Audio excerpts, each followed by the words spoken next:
About 6 or 8 years ago, as the church that I pastored prior to coming to Central Trinity was itself entering into the West Ohio Conference MCCI process that we are into now and beginning to live into recommendations that have come out of that. One of my kids accidentally referred to the consultation process, as we used to call it, as the constipation process.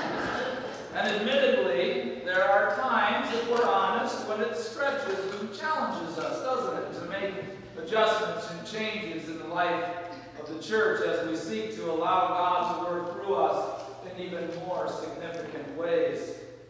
Well, I hope that Consecration Sunday for you is not Constipation Sunday. I hope that you don't come here this morning hesitant, maybe even consider not attending because of the opportunity that we will have a little later to make our estimate of giving our financial commitment to God to the church in 2019. However, if that is you, I am so excited that you are here. You see, I believe you will walk away this morning praising God that you chose to come to church and grateful to have the privilege to partner with God in 2019 in unleashing the miraculous in and through Central Trinity and its ministries. And as I imagine the miraculous work of God that will come to pass in our church in the coming year, I am reminded of a day just about 2,000 years ago when the power of God was evident in the miraculous feeding of perhaps as many as 15 or 20,000 people in total, including women and children, in what we know of as the feeding of Jesus feeding the 5,000. The scripture that Kathy read a few moments ago may sound pretty familiar. In fact, if you were here 2 weeks ago and it doesn't, well, I'm not going to say anything that might get me into trouble, but suffice it to say that if you were here 2 weeks ago, it should sound familiar. However, 2 weeks ago, we actually read the version of this story from John, and we started with this miraculous account of the fish and the loaves, but then very quickly moved into interactions with Jesus and the disciples the next day. This morning, we're really going to dig into the story itself from Matthew's perspective and look at it in perhaps a different way than you may have before.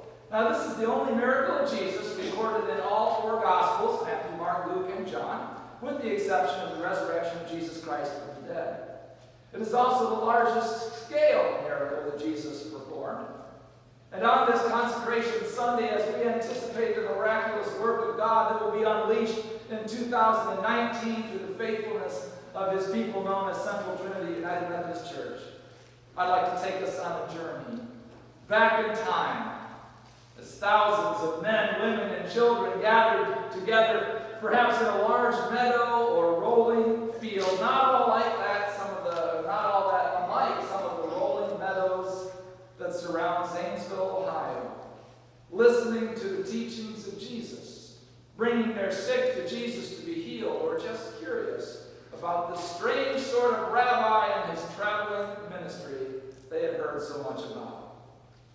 Now, there are several key pieces or pivotal moments in this story that I would like us to take a look at that have tremendous application not only to our lives but to Consecration Sunday and our church. And the first is what I'm going to call the test. The test. In verses 15 and 16, the disciples realize that a decision regarding this huge crowd eating dinner is going to have to be made soon. And so they go to Jesus and they basically urge him to send the crowds away into the nearby towns and communities to get something to eat. Jesus says, no.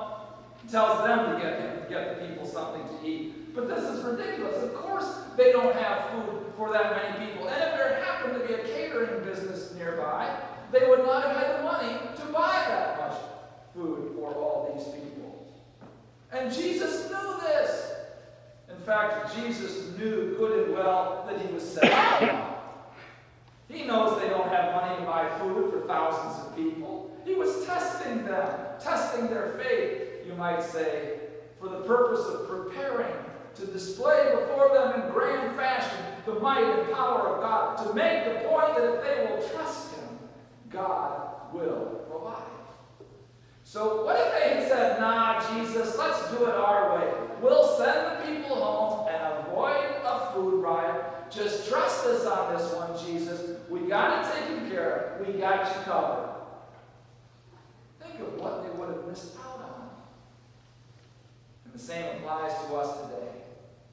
For the past week, we have been invited to prayerfully reflect with God around this question: what do I believe God is leading me to give as my regular ongoing financial support of Central Trinity in 2019? And then to either place that on that estimate giving card that you received last week, or come prepared to fill one out, and there are a number in the seats as well this morning. And in the same way that Jesus said to the disciples and tested the disciples, he is testing us today to see if we will trust him, to be obedient, not to what Pastor Steve or Brian Law or anybody else, but to what he has placed upon our hearts to impact our community and world in the name of Christ. Well, after the test comes the faith. And in the case of this miraculous story from the life of Jesus, it is the faith of this young boy. Now, interestingly, only John records that the bread and fish came from this boy. Matthew, Mark, and Luke do not record anything about this young boy providing the food for the meal. But in all honesty, it's not all that surprising that the disciples weren't all that focused on the kid who had provided the food. They were so freaked out about what they did not have, they completely overlooked what they did have. We do the same thing all the time. We can't do that. We don't have enough money, enough time, enough whatever, and the list goes on and on. We can't accomplish that. So quit dreaming so big and be more realistic. Friends, that's called a scarcity mindset. Focus more on what we don't have than on what we do have, or on the one who has it all. But Jesus had an abundance mindset. Focus more on what he did have and believing that if it was God's will, that there will always be enough. Don't have a scarcity mindset. Follow the pattern of Jesus and pray for the strength to have an abundance mindset. Now, I think that other than Jesus, this boy really is the hero of the story. He gave his whole lunch, probably his dinner as well, without any confidence that he was going to get any of it back. I mean, the faith of that child led that boy to see a need and fill it. I have something that I can help with, Jesus. It's not much, but, here, you can have it. And again, Jesus advocates this big, audacious faith of a child, not knowing where it will come from, but still believing that God will provide. There's a reason why Jesus said, unless you become like a child, you will never enter the kingdom of heaven. The kind of faith and trust that that little boy had to give his food to Jesus, to share with those thousands of people, was a perfect example of the kind of faith that seeks to be obedient, believing that God will come through even when you don't know for sure. What if the boy had chosen to keep that food to himself? I mean, let's be honest, no one would have condemned him for it. It was probably all the food that he had on him, and it really wasn't going to make that big of a difference. Just a small dent in a crowd of that size, right? And yet he held nothing back, trusting that it would be okay, believing, anticipating that Jesus was going to use it in a far greater way even than he could. The best way possible. And boy, did he ever. Beyond the wildest dreams of anyone present. Jesus invites us in our lives to be like that little boy, to trust him, to be faithful, and then to watch what he will do in our lives, in our church, and community, and world because of us. The test, the faith, and then of course comes the blessing. Jesus came through in a huge way, and once more God has provided the miraculous, far exceeding anyone's expectations. And the icing on the cake, there's 12 baskets left over full, one for each of the disciples. Do you think it's a coincidence that each one of those disciples had a basket and it was filled by the time they were done collecting them? You talk about a testimony to the power of God. You talk about a teaching moment, Jesus was teaching his closest followers then, even in the midst of that amazing miracle.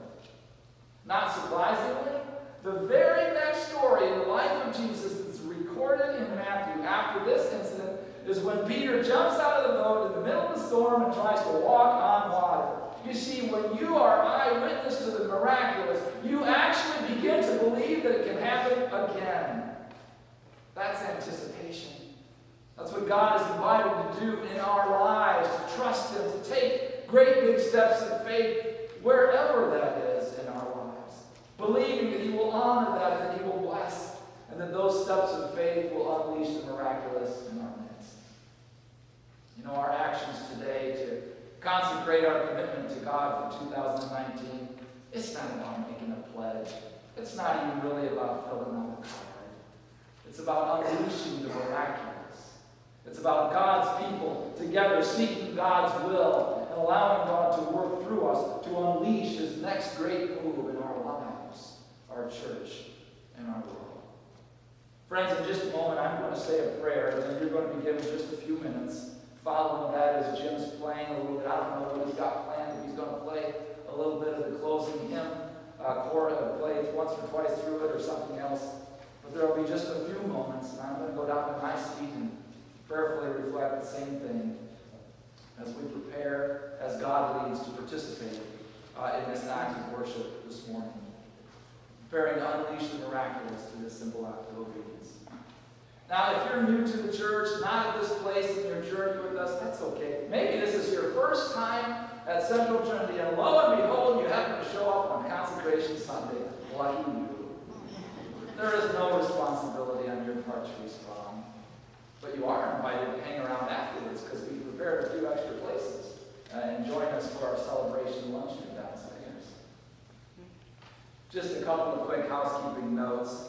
Even though there is a place for a name on that card, I want you to know that those estimates of giving cards are kept confidential in between you and God. There is no accountability. Nobody's going to come back to you in June and you weren't able, for whatever reason, to be at that where that estimate was. Nobody's going to hold you accountable. You can actually change that if you choose to during the year simply by talking to the financial secretary, Rick Moeller, who keeps the record of the financial giving. This is ultimately between you and God. And following this prayer, I'm going to sit down, Jim's going to play a little, and then when Kathy and I stand up, that's our signal to stand, and we'll join together in that closing hymn, Victory in Jesus. During that closing hymn, as God leads, you will be invited to come and to lay that estimated giving card upside down as a confidential act of worship anywhere on the rail. A rail before us. And then immediately following the service, Rick will come down and gather those up so that they don't remain there. May we pray. Dear God, we thank you so much for the blessings that you place in our lives. We pray, dear God, that you are leading us to participate in this moment, that it will not feel heavy, but it will feel light, that it will not feel like a burden, but it will fill us with your joy. The opportunity and privilege to participate with you in this coming year in unleashing the miraculous.